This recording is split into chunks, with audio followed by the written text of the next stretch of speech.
Meu nome é Dani e estarei lendo o texto de Hildegard Schneider, autora e líder do Ministério World Wide Wings. Convido todos vocês para o nosso curso básico da fé messiânica. Teremos um vídeo para cada lição e mais tarde o curso também terá um livreto. Lição 10.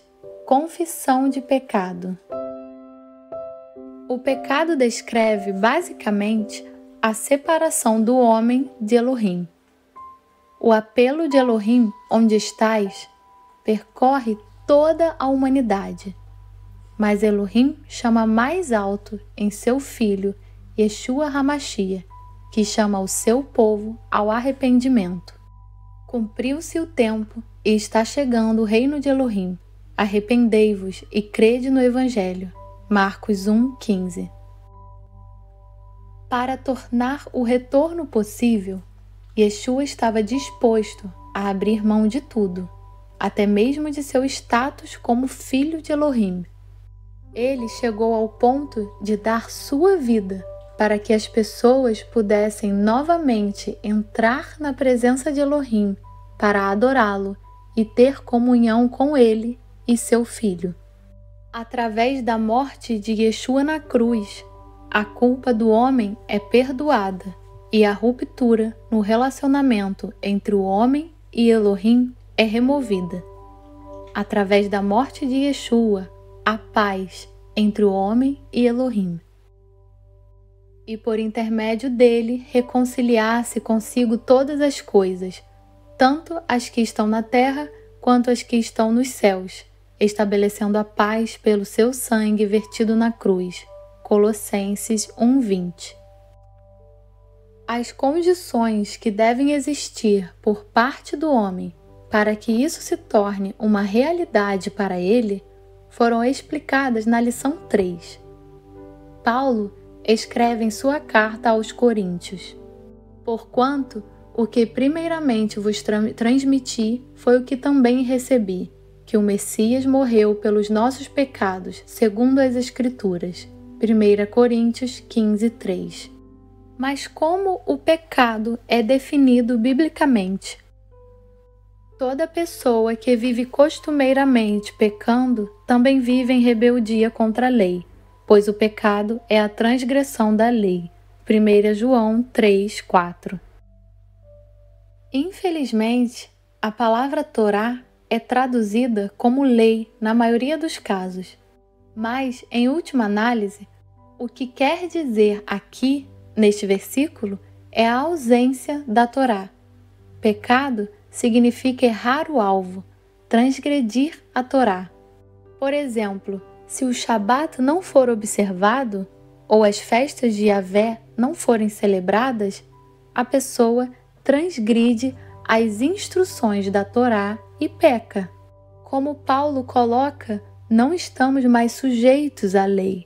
Mas o que ele quer dizer com isso é a lei do pecado e da morte. Se pecarmos, que é o que todos nós fazemos, morreremos. Mas o Messias tomou sobre si essa culpa e morreu pelos nossos pecados, como diz a passagem de Coríntios acima. Mas não estáis informados de que, ao vos entregardes a alguém como escravos para lhe obedecer, sois escravos deste a quem obedeceis, seja do pecado para a morte, seja da obediência que leva à justiça? Todavia, embora havendo sido escravos do pecado, obedecestes de coração à forma do ensino a que fostes submetidos. No Romanos 6, 16, 17. Que resposta dar? Vamos nos atirar ao pecado porque não estamos sob o jugo da lei, mas sob o poder da lei da graça? Não, de forma alguma. Romanos 6:15. Paulo então continua nos 2 versículos seguintes. Todavia, graças a Elohim, porquanto, embora havendo sido escravos do pecado, obedecestes de coração à forma do ensino a que fostes submetidos. Vós fostes libertos do pecado e vos tornaram escravos da justiça. Romanos 6, 17 e 18. Quando servimos em retidão, seguimos as instruções da Torá, e assim a transgressão da Torá, ou seja, o pecado, cessa. Mas e se pecarmos? Se confessarmos os nossos pecados, Ele é fiel e justo para nos perdoar todos os pecados e nos purificar de qualquer injustiça. 1 João 1,9. Como a religião cristã ensina que a Torá não vale mais para nós hoje, também não há consciência entre os irmãos de que transgredir as instruções da Torá é pecado e, portanto, esses pecados não são confessados. Portanto, não pode ser especificamente reconhecido como pecado que alguém não santifique o Shabat e, em vez disso, guarde o domingo como dia de descanso. Também não é reconhecido como pecado celebrar festas diferentes daquelas listadas por Yahvé em Levítico 23, que ele descreve como ordenanças eternas. Mesmo o alimento que Yahvé descreve como alimento impuro não é reconhecido e confessado como pecado. Se adotarmos o caminho da fé messiânica, ou seja, o caminho da fé exemplificada pelo Messias, todos estes pecados devem ser reconhecidos e confessados. No entanto, através da morte de Yeshua na cruz, acontece muito mais do que apenas o perdão dos pecados. Ele também vence o próprio pecado, retirando o seu poder destrutivo. O ser humano não é apenas libertado de sua culpa, mas também da compulsão para pecar.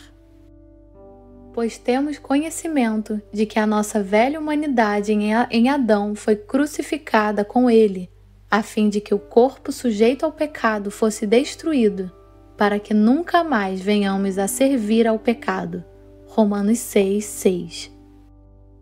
Através da morte e ressurreição de Yeshua, somos uma nova criatura. Portanto, se alguém está no Messias, é nova criação. As coisas antigas já passaram, eis que tudo se fez novo. 2 Coríntios 5:17. O velho, o homem pecador, é enterrado com o Messias. Portanto, fomos sepultados com ele na morte por meio do batismo, com o propósito de que, assim como o Messias foi ressuscitado dos mortos mediante a glória do Pai, também nós vivamos uma nova vida. Romanos 6:4. Assim, o homem salvo pelo Messias não é apenas um homem sem culpa. Ele é um novo homem que não está mais sob o poder destrutivo do pecado. Paulo desafia: quanto à antiga maneira de viver, fostes instruídos a vos despirdes do velho homem, que se corrompe por desejos enganosos, a serdes renovados na vossa mente e a vos revestirdes do novo homem, criado segundo Elohim, em verdadeira justiça e santidade. Efésios 4:22-24. A nova identidade do homem é assim dada a ele por Elohim, na qual o homem deve compreendê-la.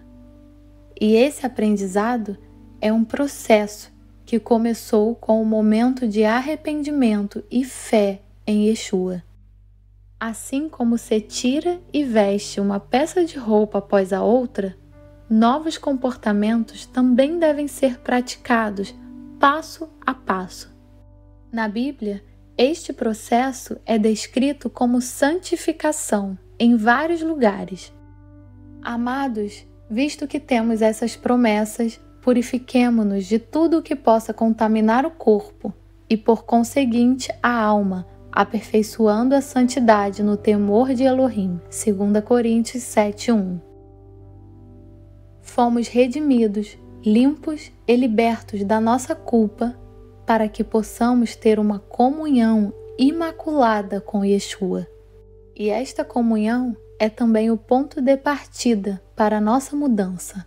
É através da comunhão com Yeshua que obtemos o poder de fazer em primeiro lugar as obras de Elohim. Eu sou a videira, vós os ramos. Aquele que permanece em mim e eu nele, esse dará muito fruto, pois sem mim não podeis realizar obra alguma. João 15:5. Somente através da comunhão com Yeshua podemos nos tornar uma nova criatura. O que aconteceu na cruz e na ressurreição de Yeshua, ou seja, que fomos perdoados de nossos pecados e nos tornamos uma nova criatura, toma forma através do relacionamento pessoal com Yeshua.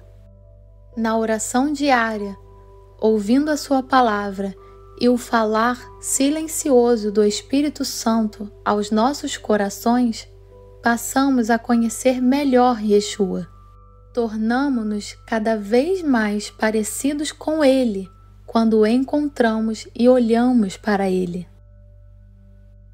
Mas todos nós, que com a face descoberta contemplamos, como por meio de um espelho, a glória do Senhor, conforme a sua imagem, estamos sendo transformados com glória crescente, na mesma imagem que vem do Senhor, que é o Espírito.